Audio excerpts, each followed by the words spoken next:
All right, there we go. All right, we left off last week with the prophet Jeremiah. He was speaking the word of God faithfully to a faithless king, right? King Jehoiakim. Jehoiakim thought he was above God. He disregarded it. When the scroll of Jeremiah was sent to him, he just cut it up into pieces and burned it instead of listening to it. Now, Jehoiakim had been put on the throne. If you remember a little bit of history, had been put on the throne, sort of a puppet king by the Egyptians. When they were on their way north to battle the Syrians, they went through there. They set him up as their puppet king. But things did not go well up in Assyria, because the Babylonians, as they came up there, overwhelmed the Assyrians. The Egyptians said, "Okay, time to retreat. We're not going to take on the Babylonians." And Babylon goes on and just takes over the whole Assyrian Empire, which included where Judah was. So as they come down there, King Jehoiakim, who had been a puppet for the Egyptians, renounces his Egyptians overlords and says, "I am now faithful to Babylon. All right? And I will do whatever you say." And he did whatever they said until they left. All right? As soon as the Babylonians pulled the troops back out, Jehoiakim talks again to the Egyptians and said, we should really, if we work together, we could take on those Babylonians, and starts negotiating with them. Well, the Babylonians don't like this, all right? So they send their troops back, and they come and they lay siege to Jerusalem. Jehoiakim is killed. They take one of his sons and puts one of his sons on the throne. The son realizes, I am way over my head here. I'm out of my depth. So he says, I surrender to the Babylonians. You can do whatever you want. So the Babylonians come, they say, great, let's strip the temple of all the temple treasures. Let's take all the treasures back with us to Babylon. They take the king captive. They take his family captive. They take all the royal officials captive. They take all the military leaders captive. They take all the elite and ruling class, all the artisans and all the smiths. 10,000 of the brightest and best of Judah are carted off into Babylon. One of them was a young man named Daniel. That's who we're going to be hearing about today. This leaves the one remaining ancestor of David on the throne, a guy named Zedekiah, to be their new puppet king. Jeremiah comes and reminds him, he says, this isn't just bad luck that's happened to you. This is the consequence of sin. You rebelled against God. God is using the Babylonians as a way of bringing judgment upon you. So the best thing you can do is go to Babylon. Just do what they say. Don't rebel against them. This is God using them to teach us a lesson. This is punishment for what we have done. But Zedekiah doesn't listen to Jeremiah. He tries to raise up some insurgents. Again, he goes down to Egypt trying to get some support there. The Babylonians finally say, enough of this. They come back again. Instead of messing around, they bring the full army. Last time they just brought an expeditionary force. Here they bring the whole army back this time, and they don't just take the king. They level Jerusalem. Right? They destroy it completely. They burn the temple to the ground. There is absolutely nothing left. Jerusalem is a pile of rubble, utterly destroyed. But no empire lasts forever. Right? 70 years later, the Persians are expanding their empire, and they overrun the Babylonians. All right, and they're the ones who simply they say to the people of Judah, it says, all right, you can go home. You don't need to be here. Our beef is with the Babylonians, and so they let them go back. But the story of Daniel that we hear today takes place while the Persians are still in control. Right, under the reign of a Persian king named Darius. Now in our story, Daniel is very much like, remember, way back, so if you go to our timeline, where's my, shoot, I need a new battery.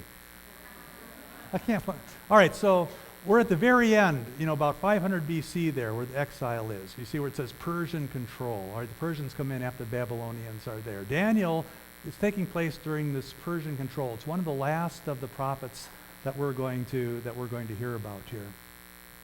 But in many ways, Daniel's sort of like Joseph. Way back early, we heard about Joseph. Remember, Joseph was taken down into Egypt. And as Joseph, because of his ability to interpret dreams, is risen up and given a great authority under Pharaoh. The exact same thing. It's a parallel happens with Daniel. His ability to to answer dreams is able to come up there and brought into. Do I have a, you need that one then? All right, does this have a pointer on it? Woohoo! All right. So here we are. We're right up here. So here's Joseph way back here. During this time we're there in Egypt. Well, Daniel, after this time where, again, this is a time of exile, Daniel emerges, and God uses, again, someone with the ability to interpret dreams to raise them up. All right. So like the story of Joseph back in, here's this, there we go.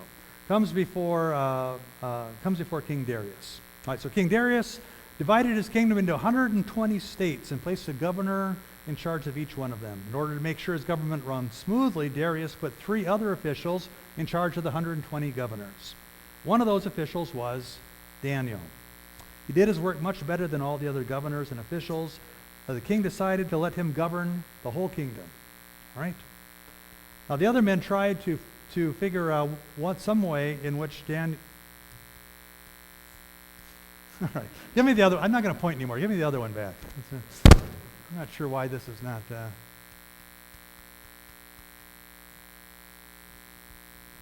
Oh. All right.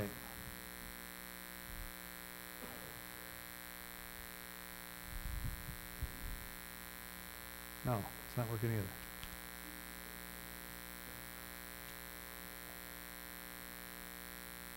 There we go. Did you do it with yours? All right.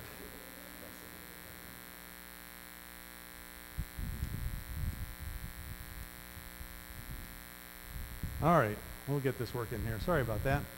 So the other officials tried to find something wrong with the way Daniel did his work for the king, but they could not accuse him of anything wrong because he was honest and faithful and did what he was supposed to do. Finally, they said to one another, "We will never be able to bring any charge against Daniel unless it has something to do with his religion." So they went to the king, and they said, "Your Majesty, we hope that you live forever. All your officials and leaders and advisors and governors agree that you should make a law forbidding anyone to pray to any god or human except you for the next 30 days. Everyone who disobeys this law must be thrown into a pit of lions. Order this to be written and then sign it so it cannot be changed, as no written law of the Medes and Persians can be changed." So Darius made the law and had it written down. Daniel heard about the law, but when he returned home, he went upstairs and prayed in front of the window that faced Jerusalem, the same way that he'd always done. He knelt down in prayer 3 times a day, giving thanks to God. Now the men who had spoken to the king watched Daniel and saw him praying to his God for help. They went back to the king and said, "Didn't you make a law that forbids anyone to pray to any god or human except for you for the next 30 days? And doesn't the law say that everyone who disobeys it should be thrown into a pit of lions?" "Yes, that's the law I made," the king agreed. "It's like all the written laws of the Medes and Persians. It cannot be changed." When the men told the king, "Well, that Jew named Daniel, who was brought here as a captive, refused to obey you or the law that you ordered to be written. He still prays to his God 3 times a day." The king was really upset to hear about this. And for the rest of the day, he tried to think how he could save Daniel. At sunset, the men returned and said, "Your Majesty, remember, no written law of the Medes and Persians can be changed, not even by the king." So Darius ordered Daniel to be brought and thrown into the pit of lions. But he said to Daniel, "You have been faithful to your God. I pray that he will rescue you." And a stone was rolled over the pit, and it was sealed. And Darius and his officials stamped the seal to show that no one should let Daniel out. And all night long the king could not sleep, he could not eat anything, he would not let anyone come near him to entertain him. At daybreak the king got up and he ran to the pit. He was anxious. He shouted, "Daniel, were you faithful? You were faithful and served your God. Was he able to save you from the lions?" Daniel answered, "Your Majesty, I hope you live forever. My God knew that I was innocent. He sent an angel to keep the lions from eating me. Your Majesty, I've never done anything to hurt you." The king was relieved to hear Daniel's voice. He gave orders for him to be taken out of the pit. Daniel's faith in his God had kept him from being harmed. Then the king ordered the men who had brought the charges against Daniel to be thrown into the pit, along with their wives and children. Oh, gosh, all right. And before they reached the bottom, the lions ripped them to pieces. This is a great children's story. All right. Then King Darius sent this message to all the people of every nation and race in the world. Greetings to you all. I command everyone in my kingdom to worship and honor the God of Daniel. He is the living God, the one who lives forever. His power, his kingdom will have no end. He rescues people. He sets them free by working great miracles. Daniel's God has rescued him from the power of the lions. All right, we're going to stop there. Interesting proclamation. The kingdom of Daniel's God will never end, he says. Now, obviously he's not talking about a physical kingdom like we think about a physical place, right? The physical kingdom with its capital in Jerusalem was simply a pile of rubble. There was nothing left there at all. It wasn't about a place at all. It was about the power of God to change lives, to bring life out of death. Daniel reminds us that this faith road is not an easy road to travel, right? He lived in a culture that made the living out of his faith challenging. But that's not something odd or unusual. It was certainly the experience of the early church for many centuries while it was a legal religion. It was the experience of many emerging churches globally today where faith is something that they're oppressed for. And in many ways, it's a reality we continue to face today. Not necessarily from other religions or government restrictions or laws against our faith. I believe one of the greatest threats that we face is consumerism, right? We get this constant barrage, especially this time of year. You know, buy.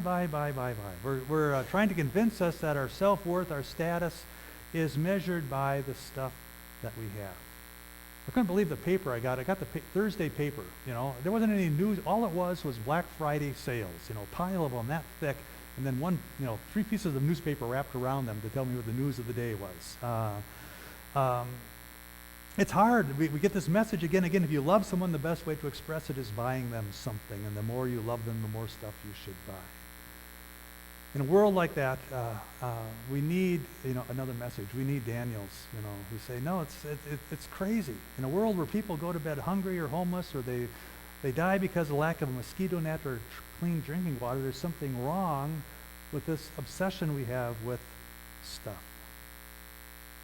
It makes it hard to follow Jesus in that kind of culture when it's all around us. And I don't think we're going to change the culture around us. Like Daniel, we need to find a way to be faithful in the midst of it. Fortunately, we have Advent.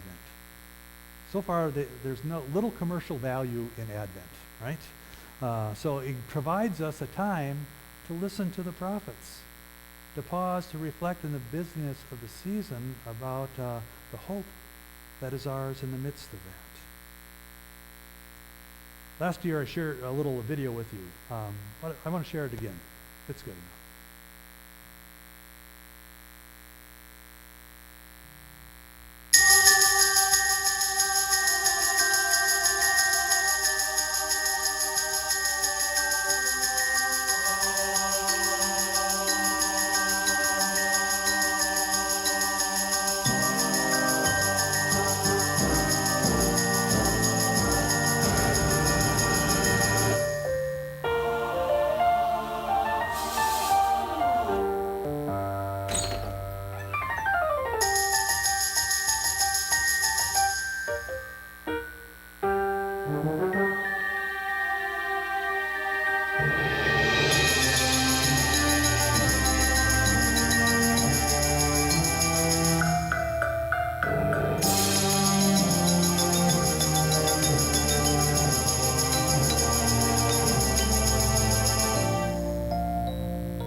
Healing Radical.